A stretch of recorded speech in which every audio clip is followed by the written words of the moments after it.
Gross profit ratio indicates the relationship between the gross profit and the net sales.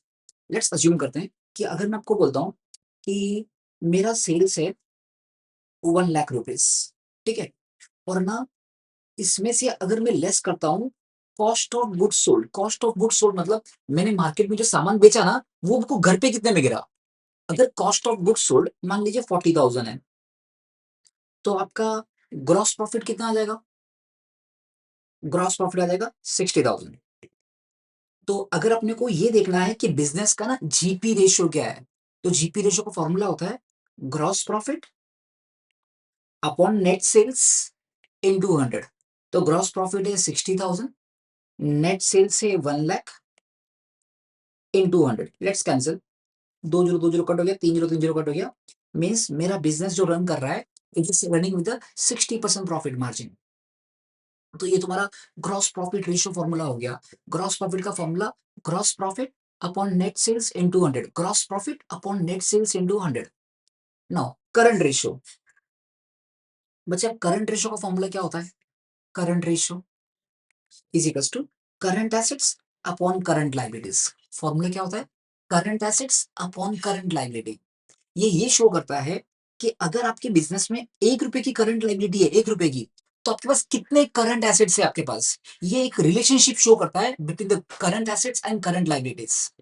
ऐसे बोलते हैं कि ideal ratio, एक आदर्श ratio होना चाहिए करंट रेशियो का 2:1। क्या होना चाहिए? 2:1 should be the ideal ratio. 2:1 क्या बोलता है कि अगर आपके बिजनेस में 1 रुपए की करंट लायबिलिटी है, अगर 1 रुपए की करंट लायबिलिटी है, तो हे भगवान आपके पास करंट एसेट्स के रूप में 2 हो, ताकि कोई जब आपके बिजनेस में कोई पैसा मांगने आए तो कोई खाली हाथ नहीं जाए। नेक्स्ट है बच्चों तुम्हारा लिक्विड एसेट। बच्चों लिक्विड एसेट किसको बोलते हैं? वो एसेट्स ना जिसको तुरंत हम लोग कैश में कन्वर्ट कर सकते हैं। तो ऐसे बोलते हैं कि सारे करंट एसेट्स लिक्विड एसेट्स होते हैं, सारे करंट एसेट्स लिक्विड एसेट होते हैं सिर्फ 2 को छोड़ के। एक तो स्टॉक, स्टॉक मतलब आपके दुकान में जो सामान पड़ा है वो राम जाने कब बिकेगा, और जब बिकेगा तो अगर उधारी बिका उधारी पे तो कब पैसा आएगा, मतलब in short it takes time.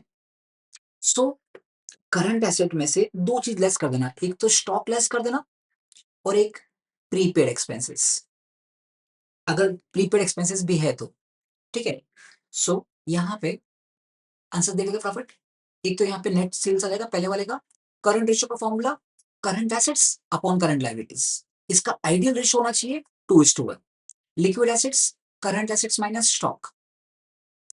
Cost of goods sold मतलब अगर आपने अभी देखा होगा, ये देखिए ना, आपको दिख रहा है मैंने क्या किया, सेल्स में से सीओजीएस निकाला, कॉस्ट ऑफ गुड्स सोल्ड, तो मेरे को आ गया ग्रॉस प्रॉफिट। तो अगर अपने को ना इसमें से सीओजीएस का फॉर्मूला बनाना हो तो मैं क्या करूंगा, ये माइनस सीओजीएस को वहां लेके चले जा, सेल्स में से ये ग्रॉस प्रॉफिट यहां से यहां लेके आ जा, sales minus gross profit is equals to COGS, cost of goods sold. तो राइट आंसर क्या आ जाएगा? Sales minus gross profit. Net profit ratio is equals to, net profit ratio किसको बोलोगे आप? Operating net profit ratio. Common size statement requires common base. बच्चों common size statement requires common base. हम लोग यहाँ पे क्या करते हैं, हमारे पास 2 स्टेटमेंट होता है बेटा, 2 स्टेटमेंट, एक होता है इनकम स्टेटमेंट और एक होती है बैलेंस शीट। बेटा इनकम स्टेटमेंट में हम लोग कॉमन चीज को पकड़, नेट सेल्स को ना बेस पकड़ते हैं, नेट सेल्स को we consider this the base figure, और हर एक को ना नेट सेल से कंपेयर करते हैं, कॉमन बेस। बिल्स पेएबल इसे current liability. Next, bills payable से current liability. Generally current ratio should be sir 2:1।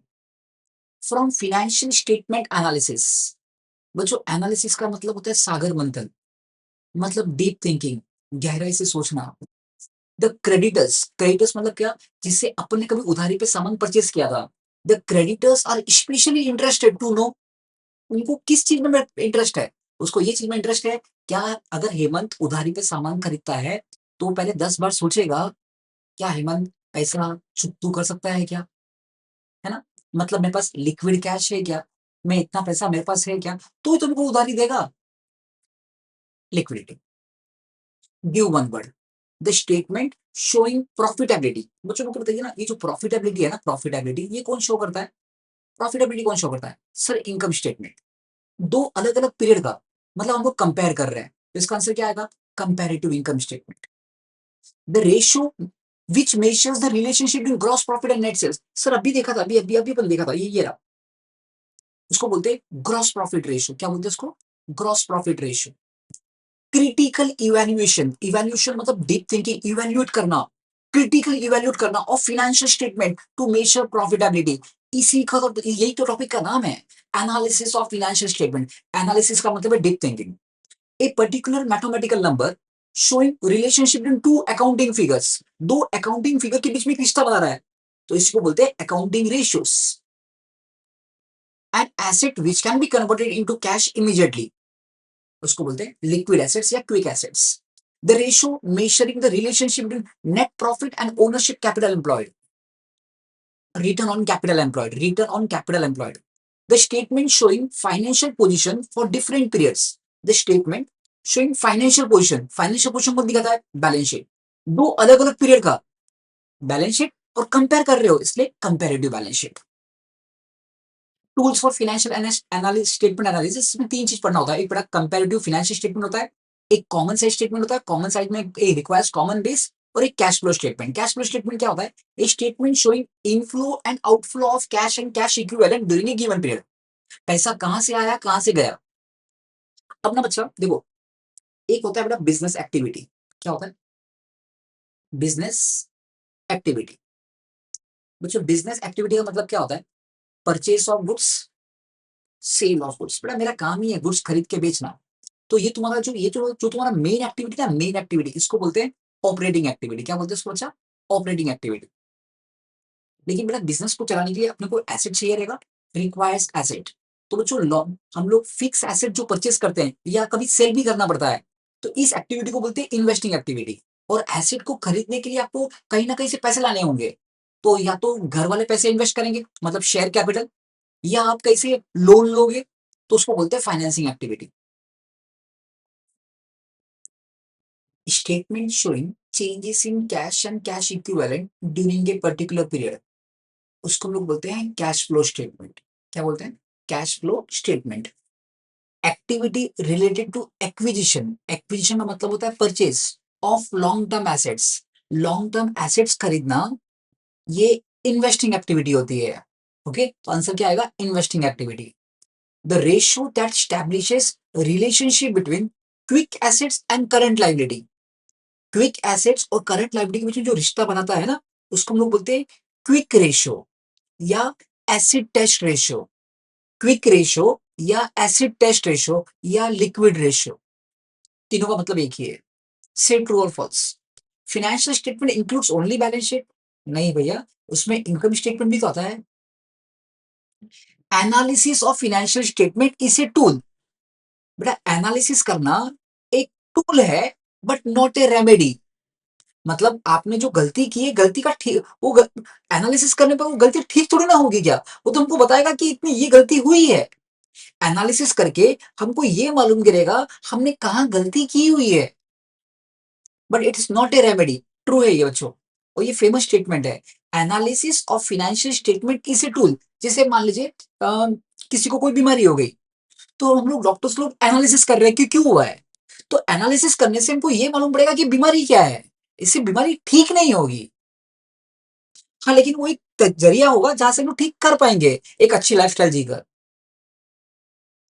Purchase of fix asset, बच्चा फिक्स एसेट कहीं ऊपर भी आया था, वो इन्वेस्टिंग एक्टिविटी होता है, लेकिन ये बोल रहा है ऑपरेटिंग कैश फ्लो, गलत है। Dividend paid is not a source of fund, dividend paid is not a source of fund, बरोबर।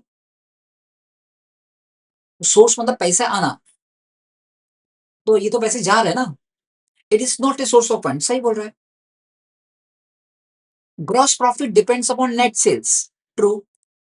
Payment of cash against purchase of stock is use of funds, true.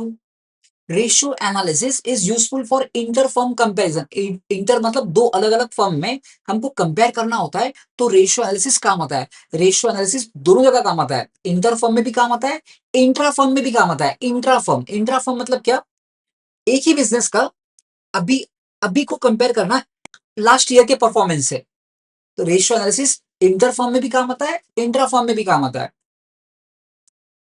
The short term deposits are considered cash equivalent, true. Activity ratio and turnover ratio are the same? Yes, true. Current ratio measures the liquidity of the business? True. Ratio analysis measures profitability, efficiency, and the financial soundness of the business? True. Usually current ratio should be 3:1। हमने पहले देखा था, इसका ideal ratio 2:1 होता है, तो ये गलत है।